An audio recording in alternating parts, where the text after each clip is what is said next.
Where do Black women go to feel soft is a conversation that I keep seeing a lot on everywhere. YouTube, Twitter, Instagram, TikTok, it's a constant theme. And then I'm also seeing the conversation of where do Black men go to feel soft? And I guess the question really is, where do Black people go to feel soft and loved? And I think one of the reasons why we're asking this question as much as we are now, we've always been asking this question. I mean, from Baldwin to Maya to Langston to Zora.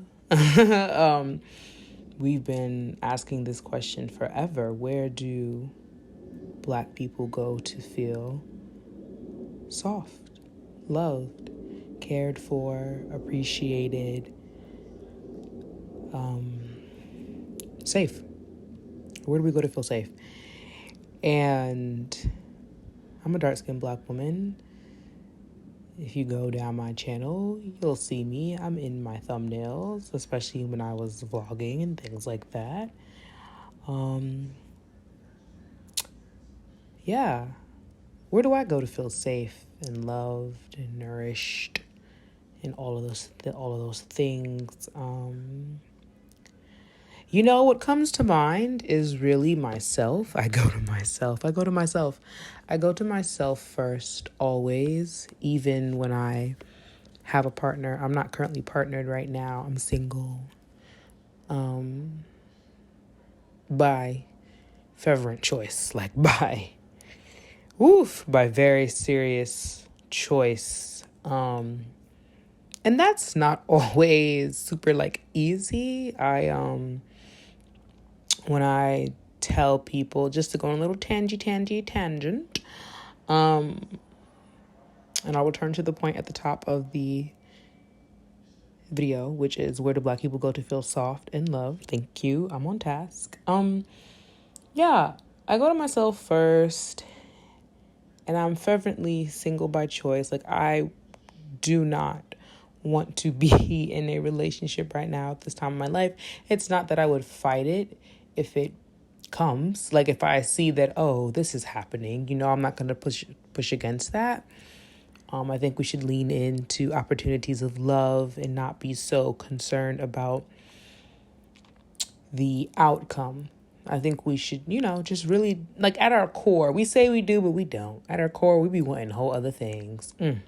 But really, truly, at our core, we should be, entering into a relationship, and we should be leaning into opportunities of love from a place of just wanting to feel safe and make someone else feel safe, especially when we are in a relationship with each other, Black people, when Black people partner, whatever, however, the man, woman, whatever, LGBTQIA, however, gender identity expression, y'all get what I'm saying? Everybody. When we decide, when two Black people, okay, when two Black people decide to be in romance, okay, romance with each other. And I'm not even mentioning sex, because shout outs to my ace people in the community. Y'all recognize we don't talk about that enough with Black folks, and that's a whole other episode, because why do Black people have to want to fornicate anyway? Yeah, I think we should really all be entering into relationship and love and leaning into opportunities of love to feel safe. I think we should all see it as our blessed duty. No, seriously, our blessed duty to make sure that we are keeping each other safe. Especially so when we are agreeing to be into relationship in that way, when we romantically partner. It's I think it's an important thing. When you partner with any person, I think it's an important thing. It's a different sort of connecting, right, to someone, making a choice to have a very deep, right, level of understanding for a whole person who at one point was a complete stranger to you. Even if you met them at 2, they were a stranger. So with all that being said, yeah, where do we go to feel safe? Because I'm only saying all that because that's not what we do. We don't all make sure that we're keeping each other. We harm each other so much. My goodness, so much. Just, point blank period. But oh my gosh, the way we hurt each other in romantic relationship is just like,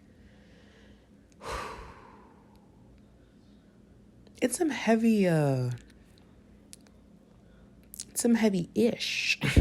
It's some heavy-ish because when we are in partnership for true, when we are leaning into opportunities of love to make another person feel safe, to be safe with ourselves, to really honor and love ourselves, right? Oh, it's so beautiful, right? It's amazing. Oh my God. When you see two Black people in love, y'all, I love love, but when you see two Black people just in love, there for each other, keeping each other safe, it feels so good, It's like when you see like happy Black families, it's just because that's really us. That's really who we are. That's really who we are. And I know that things have gotten just, so chaotic. So it feels, okay? So it feels. Nobody says it has to be that way, okay? People can be saying that things are chaotic right now, that the time that we're in right now is a chaotic one. People can say that.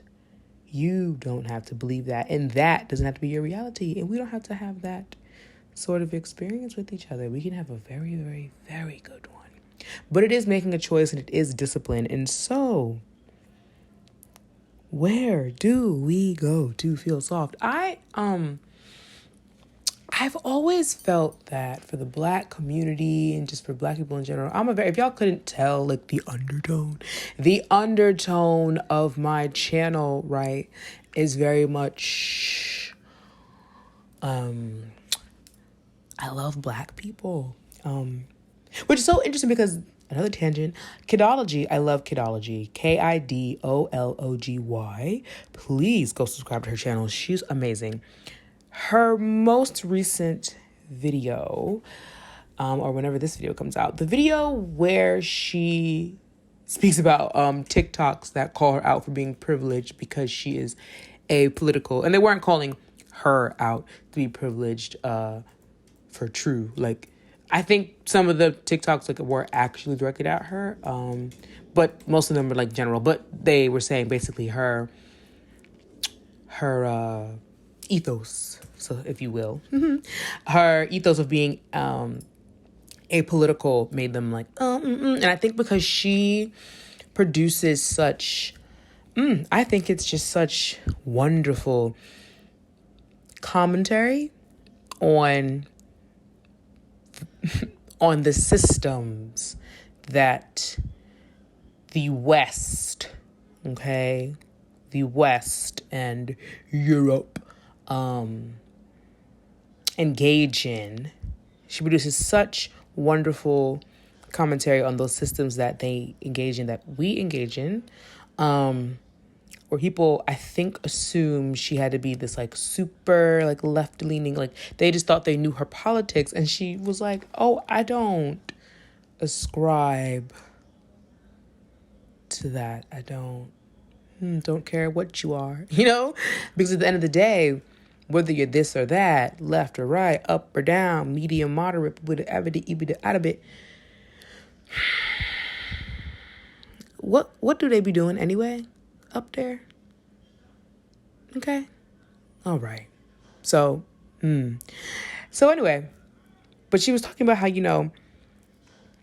even her way thinking, she doesn't love, she loves the people who are in her life, but she's not loving whole groups, right? Because politics have to do with, I feel, disliking and liking, loving and hating whole groups, and that influences the whole way of thinking, and then it's just what the fuck is that? So that was a tangent just to say that I love Black people, and there is something There's something, I don't have a word for it, a name for it, anything for it. I just have this really deep desire to, not even, that's not the language. I have this knowing, because it's time that we speak truth to power, right? For ourselves. I have this knowing that Black people will repair. We will repair. We will recover. We will be brilliant. We already are. Honestly, not very long after such just atrocious things. And I want to do my part. I want to do my bit in it. No, but I want to do my part in that process. I want to remind us to remember that there are things we don't know, but there are things we do know. Okay, and we should trust ourselves when we know something. Okay. So where do Black people go? Where do Black people go to feel soft and loved? We have to, I think, go to ourselves first. Go to ourselves and really, really find that love for this experience, the experience of being a person, a human, Black.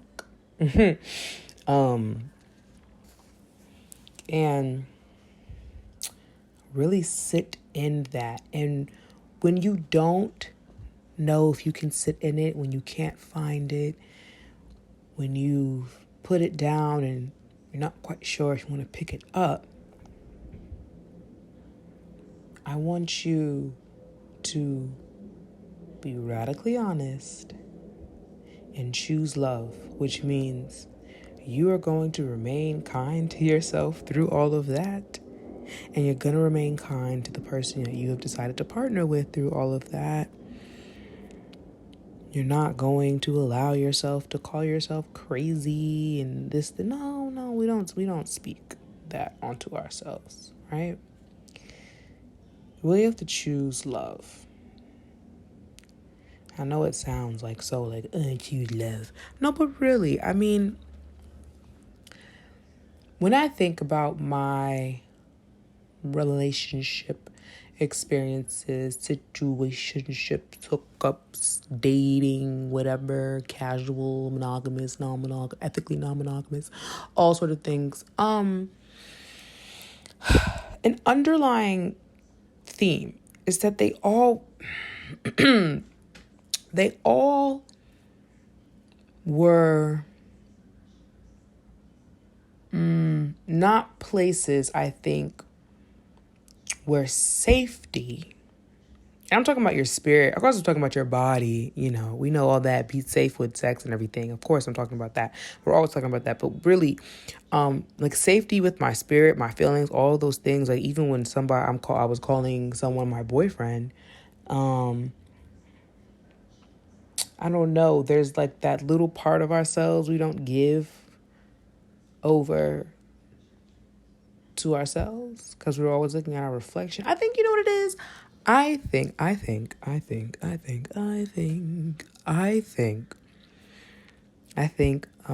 because Black people had our romantic like rituals disrupted, and even had them, looked down upon, and had the narrative changed on them to now we think things are,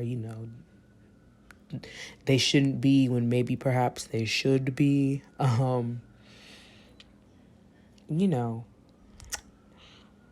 think it's hard for us to look at ourselves with each other, or see our reflections, because we're holding on to this like turmoil and pain that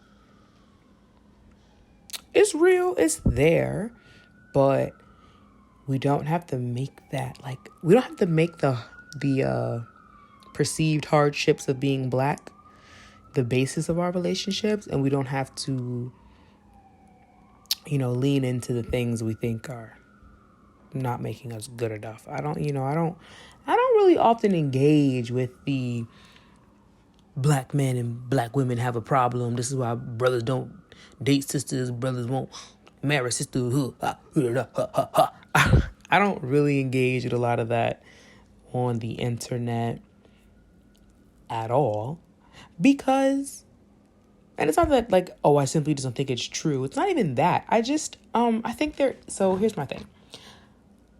I think that there has been there has been a rift amongst Black men and Black women, specifically as it pertains to us being in love with each other, right? With us wanting to be in partnership with each other. There is a rift there. There is something there. There is something there that is different from all other peoples. And we have to talk about that. We do. We have to keep talking about it. I know. But I think our language around it can start changing. And I believe that we'll be the better for it. I do.